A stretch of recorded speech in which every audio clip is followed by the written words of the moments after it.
What is going on, you guys? It's your girl Diana, back at you with another YouTube video. It's official, we can finally get our very first Pokemon retro game on the Nintendo Switch via the Nintendo 64 online account expansion pack. So let's go ahead and hop into the details.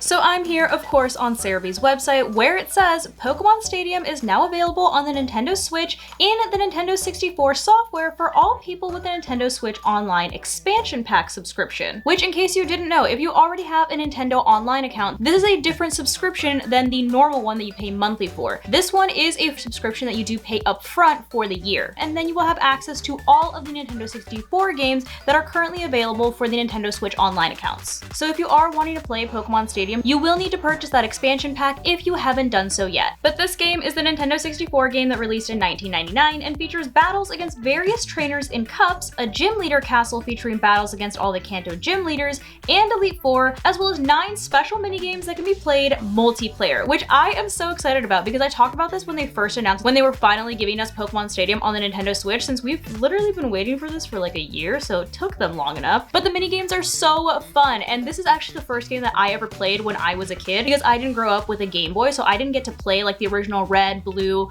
Yellow, all of those games, but I did get to play Pokemon Stadium, and the minigames were literally one of my favorite things. But as with all Nintendo 64 games, all multiplayer features will work online, so you will be able to play all of the little mini games and even battle against other people online, so you won't just be playing against like AI. However, the one caveat is it presently has no ability to bring the Pokemon from any other game into Pokemon Stadium. So before, when they first released Pokemon Stadium, one of the biggest features was that you were able to bring your Pokemon from your other Pokemon games, like the actual cartridges from the Game Boy, into Pokemon Stadium. However, at this present moment, we are not able to do that with this version of Pokemon Stadium. You can only use rental teams if you are going to be doing the battle tournaments, which I realize that's definitely not ideal, since like I said, that was one of the biggest features when this game first dropped. However, me being me and me not growing up with any of the Game Boy games, I don't really have an issue with this, but I know a lot of people do. However, the rental teams are really fun, and I can say that from experience, since that's the only way that I actually got to experience the game. And I am hoping that eventually they do allow some kind of transfer of old Pokemon into this game, because I feel like that specifically would entice more people to want to actually get the expansion pack and then play Pokemon Stadium. So here's hoping that there is an update down the line that does allow you to bring your old Pokemon into Pokemon Stadium. However, I will say that it is still a fun game without all of these features. So if you were on the fence about it, and if you maybe already have an expansion pack, I would at least give this game a chance. Because even if you're not a fan of battling with the rental teams, maybe it's not your thing, or maybe you find it too difficult because sometimes the rental team can be a little lackluster, you can at least play the mini games with your friends, or just have battles between you and your friends online, where it's more of a friendly competition versus trying to actually move through the tournaments. So if you did want to play a more casual game, then this version of Pokemon Stadium is definitely more than satisfactory. However, if you were looking at this game from a competitive standpoint, it might be a little bit more difficult to move through the tournaments and even compete online if you do have to use a rental team. However, I'm always up for a challenge, so we'll see how this goes, because I have not played this game since I was an actual kid. But as always, I would love to hear what your thoughts and opinions are on our newest version of Pokemon Stadium that's now available on the Nintendo Switch down below in the comments. But that's gonna go ahead and wrap it up for today's video. Hopefully you guys found this video helpful, and if you did, I kindly suggest you consider subscribing so that I can continue to make content for you guys.